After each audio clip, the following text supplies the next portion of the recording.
عبارة الصحابي الجليل خباب بن الأرت، فإنه قال لرجل: تقرب إلى الله بما استطعت، واعلم أنك لن تتقرب إليه بشيء هو أحب إليه من كلامه.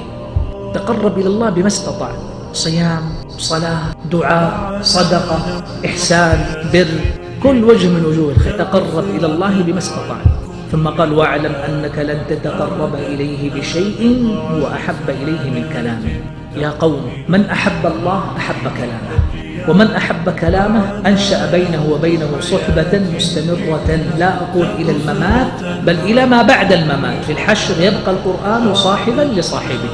من صاحب القرآن في حياته ظفر به في قبره وفي حشره، وظل القرآن أنيسه وصاحبه وشفيعه.